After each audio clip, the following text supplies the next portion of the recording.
Je sais pas pourquoi je fais ça. Putain, je suis en forme. La vache, il est 9h du matin là. Je suis en pleine forme.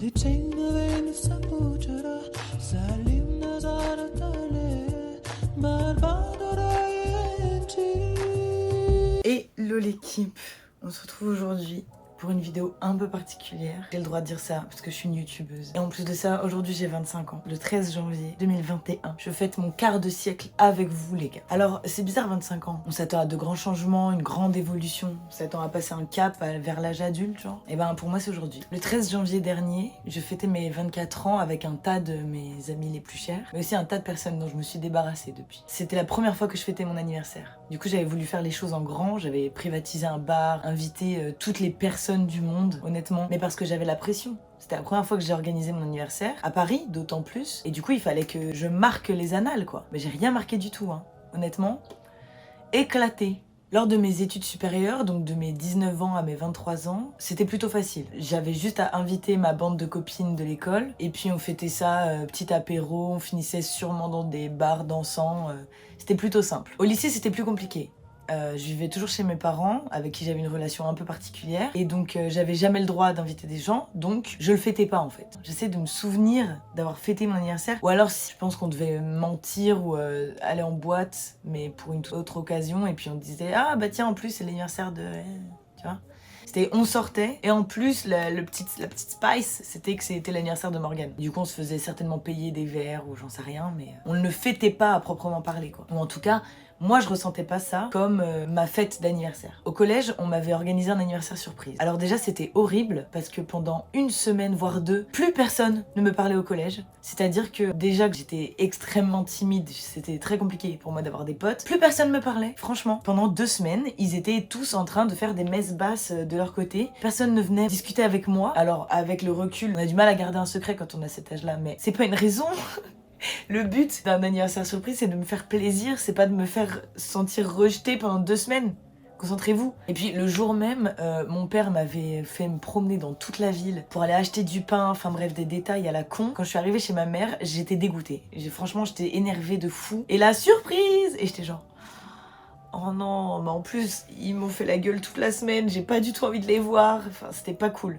Franchement, pas cool. Et puis, c'est marrant de voir qui on invite à ton anniversaire. Quand quelqu'un doit s'en charger. Moi, je suis persuadée que là, s'il y a un de mes amis qui se pensait capable de m'organiser un anniversaire surprise, je suis même pas sûre qu'il aurait la liste parfaite des invités. Donc c'est un peu bizarre. Est-ce que la personne va pas inviter les personnes qu'elle a envie de voir, au final? J'ai jamais été le genre de meuf à avoir un groupe de potes. À part en études supérieures, où j'étais tout le temps un peu avec les mêmes personnes, puis c'est le principe d'être à l'école, quoi. Moi, toute ma vie, j'ai été giga timide à l'école, que ce soit collège, lycée. J'ai jamais eu de bande de potes parce que j'aimais pas les gens, enfin je me sentais même pas capable de leur adresser la parole. Donc je sais pas, les gens peuvent pas penser à toutes les personnes qui m'entourent.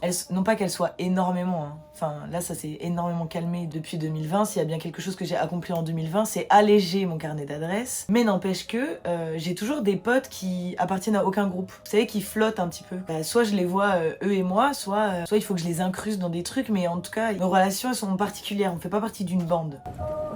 Alors ça y est, j'ai 25 ans, en pleine pandémie mondiale. C'est-à-dire que cette année, même si j'avais envie de le fêter, je sais pas vraiment ce que je serais capable de faire là. Mais par contre, je crois que je suis la version de moi la plus évoluée que j'ai jamais été. En tout cas, je suis très très proche de la moi idéale dont j'aurais pu rêver quand j'étais plus jeune. Déjà, j'ai fêté Nouvel An seule, ce qui m'a quand même pas mal soigné de la solitude et de l'anxiété que ça pouvait me provoquer. J'ai compris plein de choses par rapport à ma famille et mes proches, sur les relations que j'avais avec eux, pourquoi j'avais ce genre de relations, et le fait qu'on peut se débarrasser de relations qui sont ancrées en nous depuis des années et des années. On peut s'en débarrasser. C'est à nous de claquer des doigts et la personne disparaît et basta. Bon, j'ai toujours beaucoup de mal face au rejet. Là, je sais que si j'invitais des potes, par exemple, pour fêter mon anniversaire ce week-end ou j'en sais rien, je le ferais quand même avec une boule au ventre, à l'idée qu'ils puissent refuser. Parce que j'ai encore du mal à comprendre qu'il y a des fois, il y a des gens qui ne peuvent pas. Et que ça veut pas dire qu'on t'aime moins, ça veut juste dire qu'il y a des gens qui ne peuvent pas. Mais j'ai beaucoup de mal avec ça, hein. Vraiment, j'ai beaucoup de mal. On est dans des traumas, on a capté, mais bref. Ouais, j'ai du mal toujours avec ça, hein. Ça, c'est un truc que j'ai pas encore... Je l'ai conscientisé, je sais. Il faut que je taffe, il faut que je continue à taffer, quoi. Du coup, mon quart de siècle, c'est quand même un gros cap, en vrai de vrai. Et puis, j'ai pas encore posé mes résolutions pour l'année 2021, donc je me suis dit que c'était le bon moment de le faire avec vous. En plus de ça, ça ancre mes nouvelles habitudes à un point d'ancrage qui est mon anniversaire, qui est pas mal, quoi. Enfin, en plus, juste à côté de Nouvel An, on est quand même dans une prise d'élan vers un avenir meilleur, donc on va le faire ensemble. Alors déjà, j'ai commencé la méditation. Et je vous avoue que j'aimerais bien, pour 2021 et pour l'année de mes 25 ans, j'aimerais bien pouvoir méditer tous les jours. Même si c'est quelques minutes, et même si c'est une méditation un peu alternative, j'aimerais bien méditer au moins tous les jours. Du coup, j'ai créé une petite liste des autres manières de méditer qui apportent tout autant de bénéfices que la méditation à proprement parler. Alors premièrement, allumer une bougie dans le noir. Donc se concentrer sur la bougie, respirer, et se laisser envahir un petit peu par cette lumière. C'est une bonne manière de méditer. Deuxièmement, écrire une lettre d'amour à quelqu'un qui nous est cher, sans trop réfléchir, un peu en écrivant tout ce qui nous passe par la tête, ne pas se corriger et envoyer la lettre sans même la relire. Troisièmement, ouvrir la fenêtre, fermer les yeux et se concentrer sur les sons du monde qui nous entoure. Quatrièmement, aller dans un jardin, un parc, un champ, peu importe, et s'allonger dans l'herbe. Bon, là en hiver c'est un peu compliqué, mais si possible les bras nus, vous savez, pour sentir l'herbe vraiment sur vous. S'allonger comme ça, regarder le ciel qui change. Marcher pieds nus aussi. D'ailleurs, mais il y a quelqu'un qui m'a dit que j'avais un hallux valgus, là je sais pas quoi, sur mes pieds, sur ma dernière vidéo, parce que justement il y a un plan où je marche pieds nus dans l'herbe. Mais monsieur, mais glisse dans mes DM, là j'ai besoin de réponses par rapport à ce truc là. Qu'est-ce que je dois faire de mon hallux valgus? Je sais pas quoi faire. J'ai peur. Mais bref, je sais plus à combien j'en suis. Sixièmement, je crois, cinquièmement, regarder nos émotions droit dans les yeux. Que ce soit nos joies comme nos tristesses, les observer, leur laisser prendre une place, analyser cette place, et puis les laisser partir. Il y a quelqu'un qui a dit, je sais plus du tout qui a dit ça, il faut s'asseoir avec ses peines et danser avec ses joies. Et septièmement, s'asseoir, pour ceux qui en ont la chance, s'asseoir en face de la mer et juste se concentrer sur le bruit des vagues. On peut les regarder, les yeux ouverts ou les yeux fermés, juste se concentrer sur le bruit des vagues et sur l'idée que c'est cyclique et que ça recommence tous les jours et que ça revient, ça repart, ça revient, ça repart. Et pourtant, c'est jamais la même chose. On peut se concentrer sur ça. Être un peu plus conscient du temps qui passe et qui s'écoule. Pour cette année de mes 25 ans, l'un des trucs que je souhaite le plus, c'est continuer la thérapie. Réussir à aider le plus de monde possible grâce à ma chaîne YouTube. Je sais qu'il y en a beaucoup d'entre vous qui m'envoient des retours sur le fait que ça les aide de m'entendre parler de certains trucs et de voir la manière positive que j'ai d'appréhender des moments de ma vie et des questionnements. Ça vous aide aussi de voir que je parle de la thérapie de manière aussi assumée et légère. Et il y en a beaucoup d'entre vous qui du coup se remettent un peu en question sur l'idée de commencer la thérapie. Alors promis, la vidéo sur la thérapie arrive bientôt parce que j'ai envie qu'elle soit parfaite, vous voyez. Donc il faut que je prenne le temps de l'écrire, tout ça, pour qu'elle soit nickel, mais elle va arriver et j'espère qu'elle va aider le plus de monde possible. Ce serait cool aussi de commencer à faire mes premiers sous grâce à YouTube. D'ailleurs, en parlant d'argent, un autre truc qui serait super cool, ce serait que, en tant que freelance, pour ceux qui ne le savent pas, je suis freelance, je réussisse à me faire payer à ma juste valeur, c'est-à-dire me faire payer exactement ce que je vaux et pas me sous-payer tout le temps pour ne pas rater des contrats. Bon, ça c'est quelque chose en vrai, je travaille dessus depuis un bon moment là. Et ça, c'est vraiment compliqué pour moi. Réussir à me faire payer quand tu as besoin d'argent et que tu as besoin de ça pour vivre et que potentiellement, si tu donnes un prix trop élevé, tu peux perdre des contrats. C'est vraiment des trucs, j'y arrive pas. Si vous avez des conseils, donnez-les-moi en commentaire ou si vous voulez venir me parler, venez me parler parce que franchement, j'y arrive pas. Donc si vraiment vous avez quelque chose de méthodologique. Là, on est vraiment dans un blocage qui est ancré dans mon cerveau, donc j'ai besoin de m'entraîner à réussir à me faire payer. N'hésitez pas à m'envoyer un message ou à écrire ça dans les commentaires parce que je pense que ça peut intéresser beaucoup plus de personnes que juste moi-même. Mais voilà, surtout n'hésitez pas. Bon, bien sûr, pour rester dans le côté freelance, continuer à travailler avec des personnes aussi inspirantes sur des projets aussi inspirants. Franchement, je trouve que j'ai une chance de fou sur ce côté-là. Je suis vraiment sur des projets hyper cool avec des gens hyper géniaux et j'aime trop ça. Donc j'en voudrais encore plus même, au lieu de juste me contenter de ça. J'en veux encore plus en fait, c'est trop cool. Ah aussi, 2 projets que j'ai très envie de monter en 2021. J'aimerais beaucoup créer un podcast, j'ai un tas d'idées, j'aimerais beaucoup créer un podcast et écrire un livre. Alors, je vous donne 0 info là-dessus. Il y en a qui en savent un petit peu plus. Ça, franchement, si j'arrive à atteindre ce truc-là, 2022, je suis refaite. Et dans mes créations et donc des trucs un peu plus d'habitude, j'aimerais bien peindre minimum 12 toiles en 2021 et lire minimum 12 livres. L'année dernière, je m'étais donné la même résolution, les livres en tout cas. Et je crois que j'en ai lu 5, donc c'est vraiment pas beaucoup. Mais là, on est début janvier et j'ai déjà quasiment fini ce petit livre-là. Donc ça c'est un des livres que j'ai trouvé par terre, en gros en bas de mon immeuble il y a une fille ou un mec, je sais pas, qui dépose des bouquins tout le temps, un tas de bouquins, et du coup j'en récupère souvent. Et donc ça c'est un bouquin que j'ai récupéré en bas de chez moi. Et ouais, il me reste ça quoi. Donc on est bien parti, on y croit, here we go. Alors, petit tips, si vous avez envie de lire plus et que comme moi vous galérez parce que quand vous lisez dans votre lit ça vous endort, ou que le métro, vous prenez pas trop les transports et tout, je m'interdis d'aller aux toilettes avec mon téléphone. C'est-à-dire que je pose mon livre dans les toilettes, sur l'évier qui est en face des toilettes, et je m'interdis de prendre mon téléphone aux toilettes.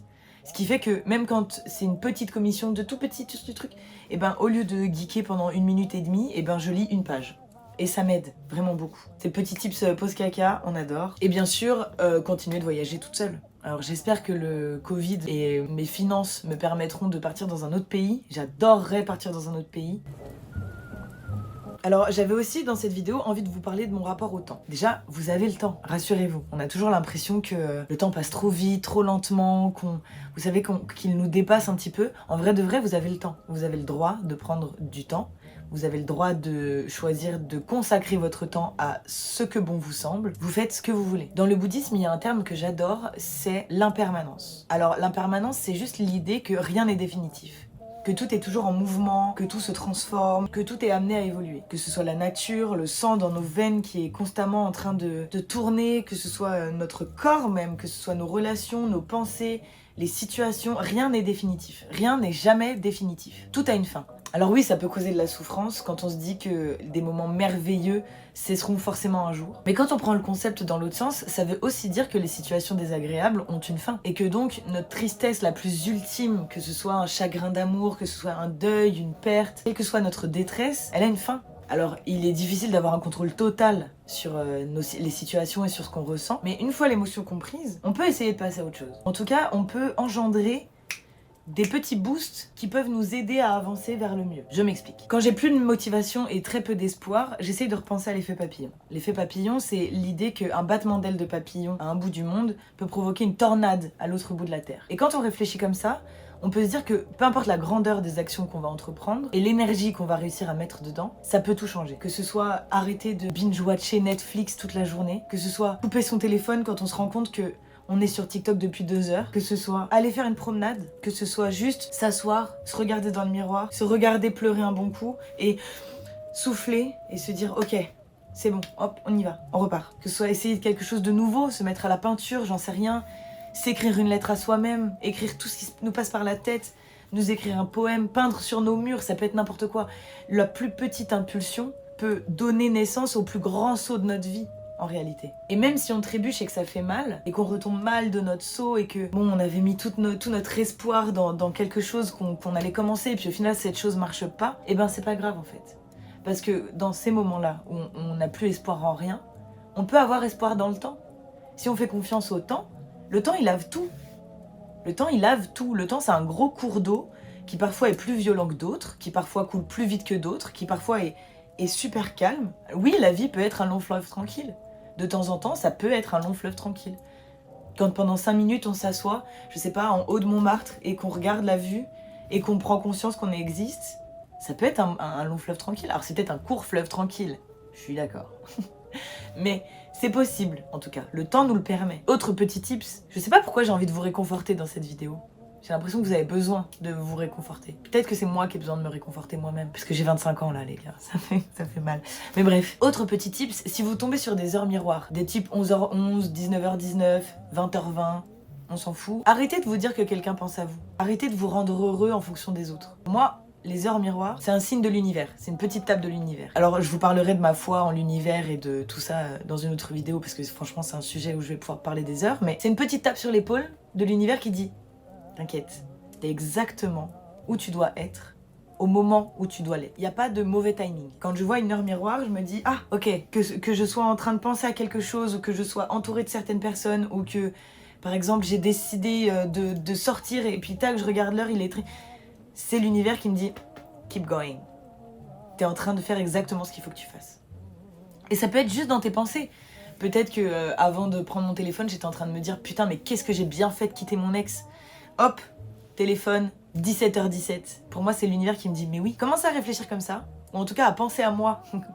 et à ce que je vous dis là, quand vous envoyez une. Et en fait, c'est comme une manière de célébrer à très petite dose tes petites victoires de la vie. Parce qu'en vrai de vrai, c'est pas vraiment une victoire. Ça va te faire une petite piqûre de « Ah, c'est vrai, l'univers il est avec moi ». L'univers il est avec toi. Et du coup, peu importe l'épreuve, à la fin c'est toi qui gagne. En vrai de vrai, c'est toi qui gagne. Je t'assure que c'est toi qui gagne. Bon l'équipe, cette vidéo était un petit peu particulière. Alors je sais pas pourquoi je lève les bras tout le temps. J'ai un truc avec lever les bras. Donc cette vidéo était un petit peu particulière. J'en avais tourné une différente hier, mais au final elle me plaisait plus du tout. J'aimais pas vraiment le ton que je prenais. J'espère qu'elle vous a plu. Likez, commentez, partagez, abonnez-vous, envoyez tout ce que vous pouvez. Je me rends compte à quel point ça compte dans l'algorithme, à quel point ça propulse mes vidéos. Moi, en plus de ça, ça me fait extrêmement plaisir. Si vous avez des expériences à partager, je sais pas, des expériences sur vos anniversaires, comment... Je sais qu'il y a des gens qui n'aiment pas qu'on leur souhaite joyeux anniversaire ou qui ont un rapport un peu particulier avec ça. N'hésitez pas à m'expliquer dans les commentaires ou à m'envoyer un mail, je sais pas, ou un DM sur Instagram, ça m'intéresse vachement. Bref, je vous envoie toutes mes bonnes ondes, tout mon amour. Kiss. Levez les bras en l'air. Allez, allez. J'espère que je vais pas me faire démonétiser pour ce cover incroyable de cette chanson de l'été.